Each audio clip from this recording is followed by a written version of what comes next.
Assalamualaikum, halo selamat pagi, salam sejahtera untuk kita semuanya. Bertemu kembali dengan channel Mengerti Ekonomi. Hari ini kita belajar tentang kegiatan ekonomi untuk produksi bagian yang ketiga. Ada 3 materi yang akan kita bahas. Yang pertama adalah konsep biaya produksi, yang kedua adalah konsep penerimaan, yang ketiga adalah konsep laba maksimum. Materi ini tentu saja adalah materi kelas 10 semester 1. Dan juga nanti di materi ini akan ditambahi soal yang tidak tanggung-tanggung. Ini saya ambil dari soal tipe SBMPTN. Makanya ini penting banget ya, simak sampai akhir. Oke, kita mulai. Untuk yang pertama adalah biaya produksi. Konsep biaya produksi ini bisa diartikan adalah semua pengeluaran yang dilakukan oleh perusahaan untuk memperoleh faktor-faktor produksi dan bahan-bahan mentah yang akan digunakan untuk menciptakan barang-barang yang diproduksi perusahaan tersebut. Jadi bisa dikatakan adalah sejumlah uang yang nanti akan dipakai untuk membeli sumber daya alam, untuk membayar tenaga kerja, untuk membayar skill atau keberhasilan yang dimiliki oleh seorang pengusaha ya, dan juga adalah untuk membayar barang-barang modal. Konsep biaya produksi ini nanti ada istilah biaya eksplisit dan juga biaya implisit. Nah, apa perbedaan antara biaya eksplisit dan biaya implisit?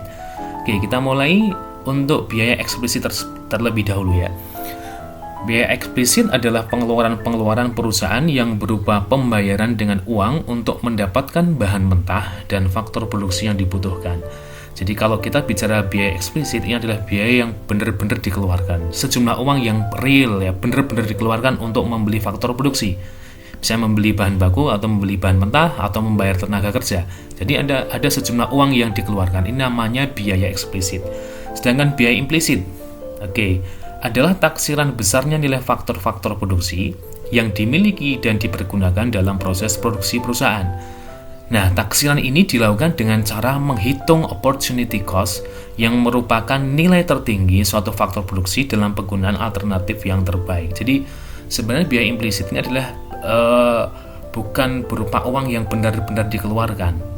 Jadi biaya implisit ini bisa dikatakan sebagai salah satu kesempatan yang hilang ya. Kesempatan yang hilang dari faktor produksi yang telah digunakan untuk kegiatan produksi. Sebagai contoh misalnya begini. Perusahaan punya mesin. Nah, mesin itu dipakai untuk kegiatan produksi, menghasilkan barang dan jasa. Tapi mesin tersebut itu sebenarnya memiliki peluang untuk bisa disewakan. Ya, katakanlah ternyata ada produsen lain loh ya. Misalnya ada produsen A, ingin nyewa itu 10 juta, produsen B misalnya 9,5 juta, produsen C misalnya 7 juta. Seandainya mesin itu tidak dipakai untuk kegiatan produksi, pastinya nanti akan disewakan kepada produsen A yang nilai sewanya adalah 10 juta sebagai taksiran tertingginya kan gitu. Nilai tertingginya dari mesin itu seandainya disewakan. Nah, biaya implisit dari mesin tersebut adalah berapa? 10 juta. Jadi biaya implisit ini bukan berarti uang yang dikeluarkan. Jadi ini sebenarnya adalah apa? Kesempatan atau nilai manfaat yang hilang ya. Akibat faktor produksi itu memang dipakai untuk kegiatan produksi. Contoh lain misalnya perusahaan ya, si pemilik perusahaan itu kan dia sudah memilih untuk berusaha ya, untuk menggeluti usahanya. Sementara sebenarnya seandainya dia tidak menggeluti usaha itu, dia memiliki kesempatan untuk bisa bekerja di perusahaan lain kan itu. Seandainya di perusahaan A misalnya 20 juta gajinya, B 18, C 16 juta. Logikanya kalau seandainya dia tidak menggeluti usahanya, pasti dia akan memilih bekerja di A yang gajinya 20 juta. 20 juta itu adalah biaya implisit. Ya, paham ya? Jadi contoh biaya implisit adalah semacam ini ya. Contoh pendapat tertinggi jika produsen tersebut memilih bekerja di perusahaan lain. Ya, atau contoh pendapatan tertinggi jika modal yang dimiliki diinvestasikan dalam kegiatan lain. Ya, contoh pendapatan tertinggi ya jika bangunan yang dimiliki disewakan kepada orang lain. Jadi biaya implisit adalah bukan benar-benar pengeluaran uang ya. Jadi adalah sekali lagi kesempatan yang hilang karena faktor produksi itu telah dipakai oleh perusahaan untuk menghasilkan barang dan jasa. Ini ya, contoh misalnya pengeluaran uang untuk pembelian terhadap mesin itu biaya eksplisit karena benar-benar mengeluarkan uang. Tapi peluang dari uang yang diterima jika mesin tersebut disewakan termasuk biaya implisit. Oke ya. Nah, istilah biaya eksplisit dan implisit ini memang dalam konsep akuntansi dan ekonomi berbeda. Kalau dalam konsep ekonomi itu ada istilah laba ekonomi ya, mengakui adanya biaya implisit. Jadi penerimaan dikurangi biaya eksplisit dan biaya implisit. Sedangkan kalau laba akuntansi beda. Laba akuntansi hanya melihat di mana uang itu benar-benar dikeluarkan ya. Jadi laba akuntansi adalah sama dengan penerimaan dikurangi dengan biaya eksplisit. Oke, itu adalah untuk konsep biaya eksplisit dan biaya implisit. Kemudian kita masuk kepada konsep produksi dalam jangka pendek. Oke, untuk biaya produksi dalam jangka pendek itu nanti diartikan sebagai skala produksi jangka pendek itu apabila dalam produksi itu sebagian faktor produksi tidak dapat ditambah jumlahnya. Artinya dalam produksi tersebut itu terdapat input tetap dan input variabel. Ya, kalimatnya adalah sebagian faktor produksi tidak dapat ditambah jumlahnya, berarti ada faktor produksi lain bisa ditambah kan gitu maksudnya. Ya, berarti ini artinya apa? Ada dua input, yang satunya input tetap ya, yang tidak mungkin ditambah, yang satunya adalah input variabel yang bisa ditambah atau bisa berubah-ubah. Ya, maka nanti ada di dalam konsep skala produksi jangka pendek itu nanti ada biaya tetap dan biaya variabel. Biaya tetap adalah biaya yang besarnya tidak tergantung pada unit yang diproduksi. Ya, contoh biaya sewa, biaya asuransi, biaya penyusutan, ya, biaya penyusutan aktiva tetap maksudnya ya. Kemudian biaya variabel, ini adalah biaya yang besarnya tergantung pada unit yang diproduksi. Berarti ini berubah-ubah. Contoh biaya bahan baku, bahan penolong, biaya tenaga kerja, biaya penggunaan air, listrik, dan telepon kan gitu. Ya, contoh misalnya demikian ya. Ada orang nyewa untuk jual apa ini? Iya, bubur kacang hijau gitu ya. Nah, itu kalau biaya sewa kios termasuk biaya tetap. Kenapa? Dia tidak mengikuti jumlah produksinya. Misalnya sewa setahun misalnya 5 juta. Entah dalam setahun itu dia mau menghasilkan 100 unit barang, 200 unit barang, atau bahkan tidak memproduksi sama sekali, itu biaya sewanya tetap 5 juta. Contohnya demikian. Ya, maka apa? Tidak mengikuti jumlah yang diproduksi. Sedangkan biaya variabel itu beda. Kalau biaya variabel mengikuti apa? Jumlah unit yang diproduksi. Ya, kalau semakin banyak unit produksinya berarti artinya apa? Biaya variabelnya juga semakin banyak. Contoh biaya bahan baku. Ya, misalnya di warung bubur kacang hijau atau ya warung mie ini ya. Nah, warung mie ini kan ya, contoh bahan baku mie variabel bahan baku kan. Kalau produksi 1 mangkok ya cuman 1 bungkus mie, ya 10 mangkok ya 10 bungkus. Berarti itu mengikuti biaya variabel. Contoh biaya bahan baku termasuk biaya variabel.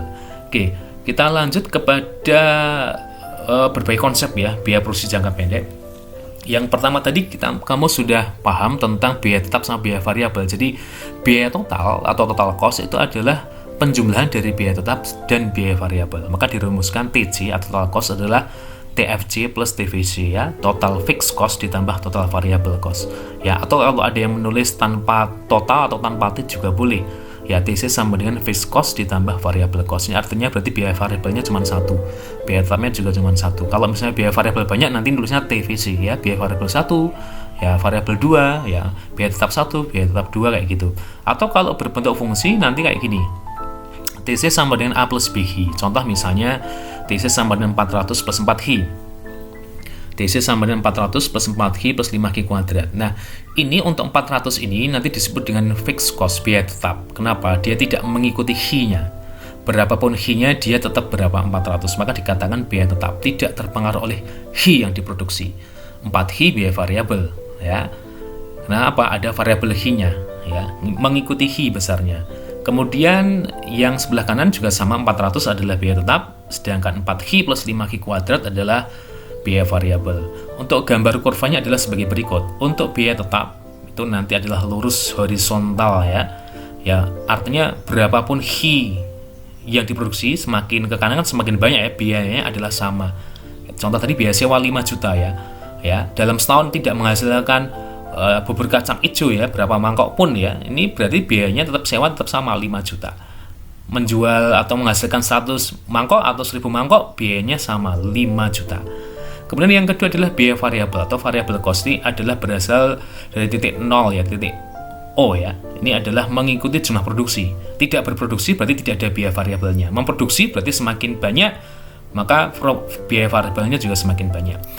Total cost itu nanti tidak dimulai dari titik 0,0, dia mulai dari titik 0 di fixed cost ini ya. Tapi peningkatannya mengikuti variable cost ya.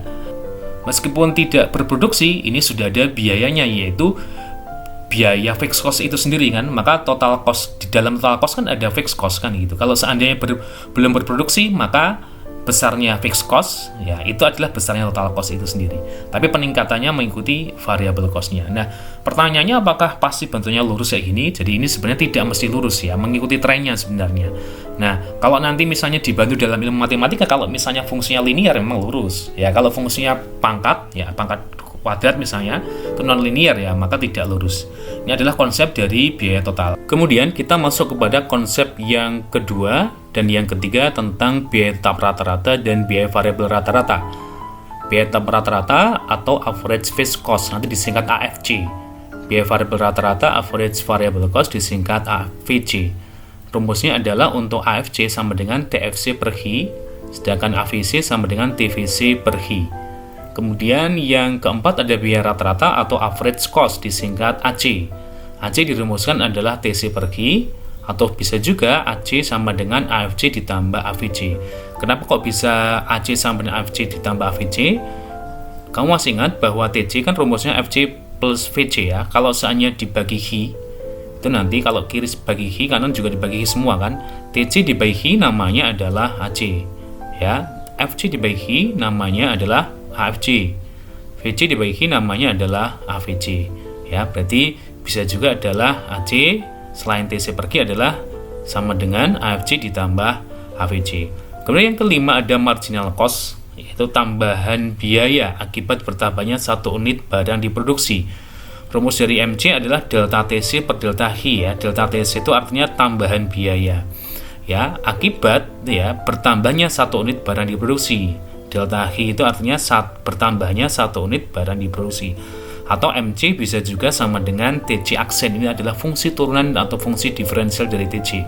Nah, fungsi diferensial itu kayak apa? Nanti kita lihat contoh soalnya ya. Oke, untuk gambar kurvanya adalah, untuk yang pertama ada AFC, average fixed cost. Itu adalah menurun dari kiri atas kanan bawah, dan ini kemudian semakin kecil. Kenapa bisa demikian? Ini kan asalnya dari rumus ini kan gitu.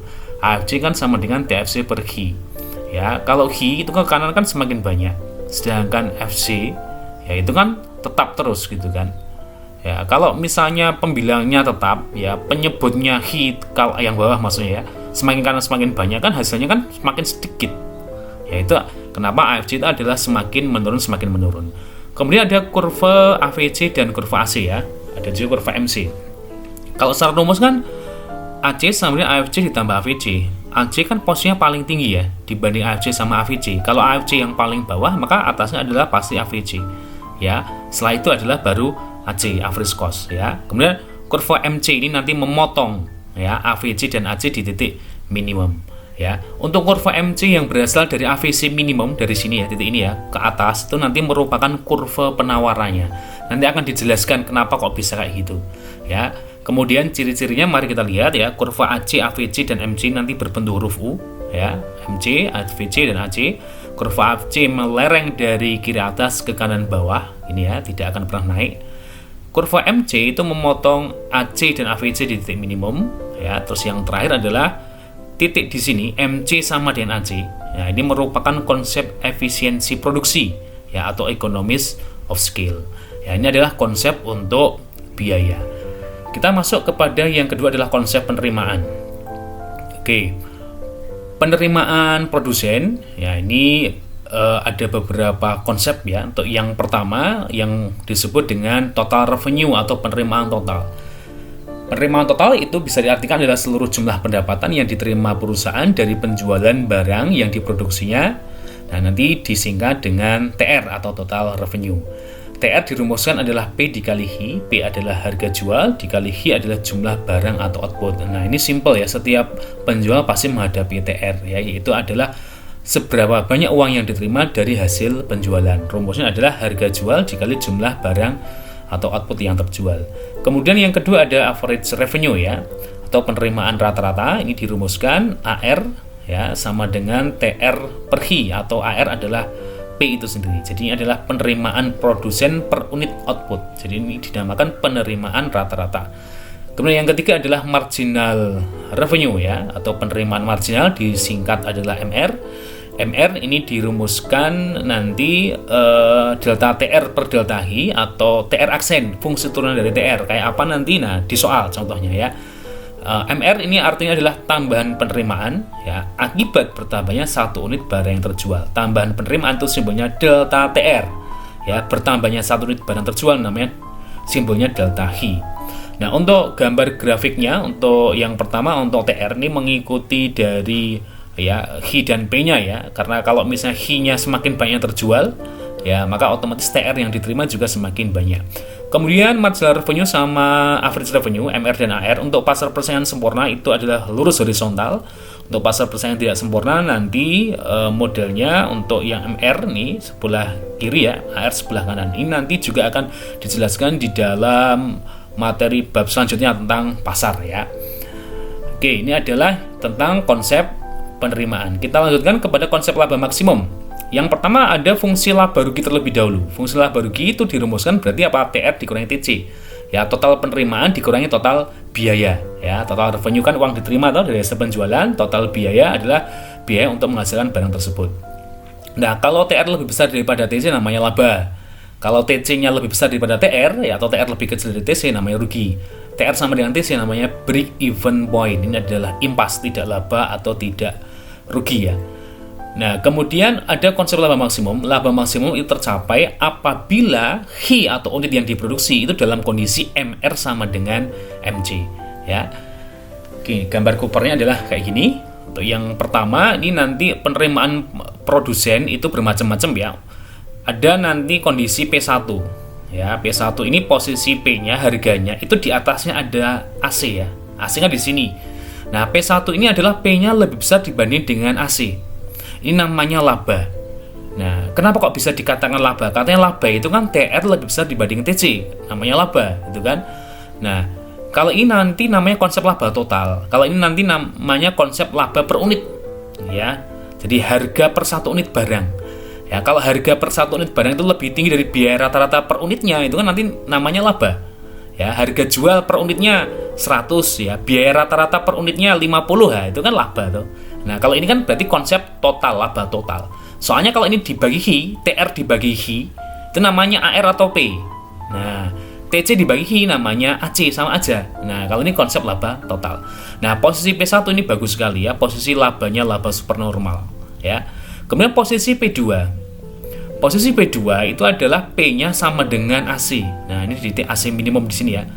Nah, ini namanya laba normal atau laba nol atau sebenarnya BEP ya, break even point ya, atau ada istilahnya laba normal atau laba nol. Kemudian posisi P3 itu P-nya di bawah AC di sini kan gitu.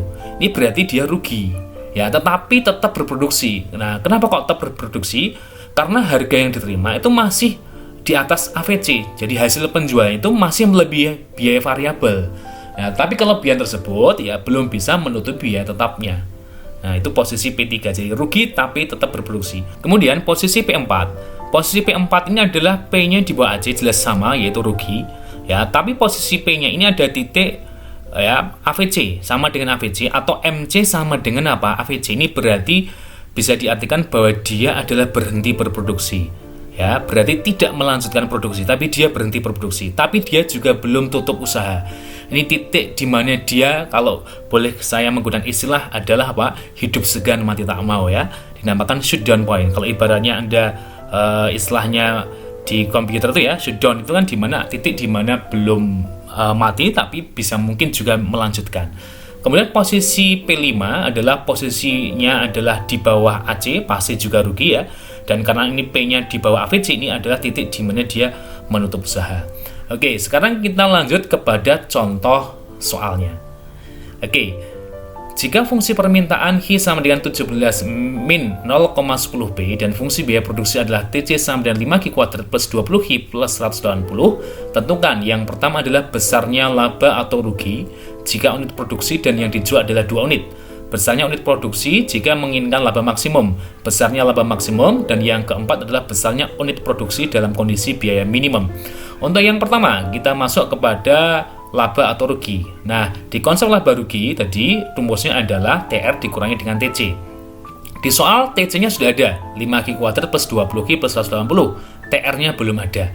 Kita harus nyari TR dulu. Ada fungsi permintaan Hi sama dengan 17 min 0,10p. Nah, ini kalau berbentuk fungsinya adalah sebelah kanannya p ini harus dibalik dulu, karena harus sama seperti fungsi TC ini, yang sebelah kanan sama dengan harus hi.